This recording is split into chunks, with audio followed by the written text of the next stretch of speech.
So we'll just start reading, and I'll begin, but I will have this kind of cartoon. And by the way, when we did that at Council of Canadians, we didn't even know that there was an Italian Chamber of Commerce in Calgary, so they invited us to their meeting about CETA. So we took this out, and I guess we caused a bit of a disturbance because it was at the Calgary Chamber of Commerce, and they don't like those kinds of things coming up. We felt pretty good about it, but we were surprised that it was the Italian Chamber of Commerce that actually engaged us and heard what we were doing. At any rate, we did write to all of the alder people here, to the mayor. We've had some brief meetings with them, but not enough. We've written to the federal and MPs and provincial MLAs, but they're not that interested in responding. But anyway, I'll just we'll go through 10 points as quickly as possible. We'll kind of exchange a reading. So if you're ready, Chelsea, we'll begin. Okay, top 10 reasons why CETA is bad for Canada. Number 1, CETA threatens our public services. We count on our government to run a broad range of public services which help society and the economy function, from healthcare and education to water treatment, social programs, and everything in between. By making sure that Canada has fair access, by making sure that everyone has a fair access, we ensure a good quality of life for Canadians. But international big business doesn't like publicly run services or the regulations that protect them. To them, public services are just one more way of making money. The CETA threatens to privatize and deregulate many of our public services. In fact, everything could be up for grabs, including municipal water systems, electrical utilities, and yes, even our mail delivery, and add CBC to that as well. Go ahead, number 2. Okay. 2. CETA threatens job creation. Especially during economic hard times, we expect our governments to use our tax dollars to create jobs and business opportunities in our local communities, provinces, and territories. One way governments do this is by deciding to purchase goods and services they need, sometimes called procurement for local companies. But the CETA threatens this. European corporations want to restrict access to purchasing that our provincial and municipal governments do. Okay, number 3, CETA threatens our water. European Union trade negotiations have requested that drinking water services be included in the CETA, opening the door for large European multinational water companies to stake a claim to Canada's public water systems. Under the CETA, companies would gain unprecedented access to municipal water services and maybe even claim to the water itself. 4. CETA threatens our public health care.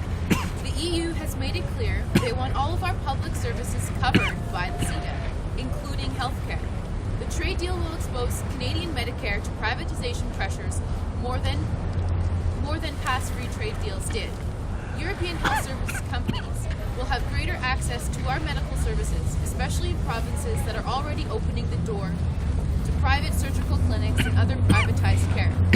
Worst of all, under the rules of NAFTA, we will have to offer the same access to private health corporations from the United States. Okay, number 5, CETA threatens our environment. Free trade agreements over the past few decades have contributed hugely to the global ecological crisis we find ourselves in today. Global warming, depletion of natural resources, collapsing ecosystems, and global food and water crisis. Today, Canada is seen around the world as a climate change pariah. This has a lot to do with our federal government's unquestioned support for tar sand development, the largest single environmental disaster on the planet. Trade agreements make it much more difficult to introduce stricter rules to protect the environment. At the same time, they encourage more extraction, production, and trade with increased greenhouse gas emissions.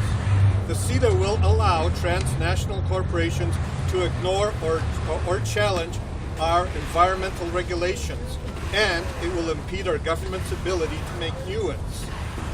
Canada should be strengthening its environmental laws and honoring its commitments to existing international environmental agreements, not making more free trade agreements to guarantee corporate rights. 6. CETA threatens our food sovereignty and farmers' rights. Our farmers have a very hard job to do, producing the food that we need to survive. Over recent decades, our farmers have faced increasing challenges and obstacles as a few giant transnational corporations have gained control over every part of our food system. The CETA will now make this situation much worse. It will give biotech, pharmaceutical, pesticide, seed, and grain companies powerful new tools to force farmers to buy gene-patented seeds at high prices. Worse, it will almost entirely eliminate the rights of farmers to save, reuse, and sell seeds. Corporations could seize farmers' crops, equipment, and farms and freeze their bank accounts if they are found with crops from patented seeds that they did not pay royalties on, even if their crops were genetically contaminated by natural breeding from neighboring fields. In addition, policies that encourage the use of locally produced food are under threat, as our farmers face the future challenges of global warming and declining fossil fuel availability. They will need more support in order to keep us supplied with healthy food. Trade agreements just support greedy corporations. Okay, 7. CETA threatens our cultural and communication sovereignty. Canada's cultural protections are basic to our identity, while our communication networks are essential to business, government, and public services. Since it's so important, we have laws requiring telecom and broadcasting companies to be majority owned and controlled by Canada. Foreign investment is allowed, but only up to 47%. But CETA will remove this restriction, allowing foreign companies to control Canadian broadcasting and communication services. What will we lose if this happens? Foreign control of our broadcasting will mean less Canadian content on our TVs and radios, and that threatens our cultural identity. Under the CETA, our government could lose the ability to protect and promote Canadian arts and culture. It could also affect our sovereignty and our universal access to telecom services.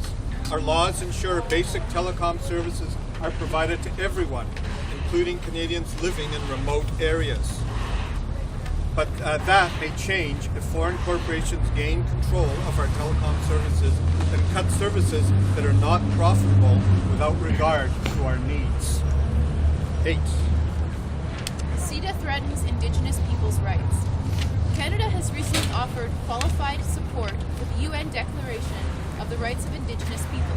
While this is a welcome step, the right of Indigenous people to free, prior, and informed consent before any development happens on their lands is often not respected federally or provincially. Mining, oil extraction, dam construction, and other environmentally destructive economic activities often take place on close to Indigenous peoples' lands, without their informed consent. The Alberta tar sands are a perfect example. Indigenous concerns such as rivers contaminated with cancer-causing chemicals continue to be ignored. CETA would undoubtedly run up against Indigenous rights, as all trade agreements do, by giving corporations added powers to get their way, developing where and how they want. Okay, 9. CETA threatens the quality of our jobs and our labour rights. Canada has a huge trade deficit with the EU.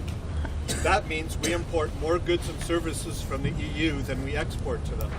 In 2008, we imported $17 billion more in EU goods than we exported, and a lot of this was in high-end goods like autos. Our trade deficit in services was also large, $4 billion in 2007. This is a sign that Canadians are being deprived of good-paying jobs in manufacturing, technological innovation, and high-end services. The CETA will likely make this situation worse. Prime Minister Harper's vision for Canada is to make us a global energy and resource superpower. He wants to open up foreign markets to increase our imports of raw materials like oil and petroleum products, diamonds, gold, and other metals. But remember, Canada has already lost over 550,000 good-paying manufacturing jobs in recent years. Putting more focus on resource sector will only hurt our manufacturing even more. The CETA also threatens the rights of all workers. CETA negotiators will say, hey, not to worry, labor standards will be maintained. But any agreement on labor standards will be meaningless if workers' rights are corroded by investors' rights or left unenforced. Instead, we need stronger enforcement of labor law, especially for migrant workers and others facing precarious situations. Number 10. All right, last point. CETA threatens our democratic rights. In our governments, which we elect, if our governments, which we elect, can't regulate on our behalf or use our tax dollars to support our local economies when needed, all due to trade rules that put corporate rights first, then CETA is actually a threat to our democratic system. But wait, it gets worse.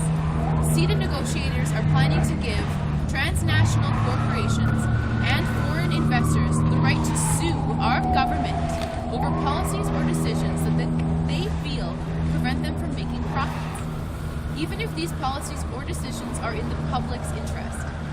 It's NAFTA all over again. That free trade agreement has the infamous Chapter 11, which allowed many such lawsuits and challenges to the Canadian... sorry. Okay, so this is NAFTA all over again.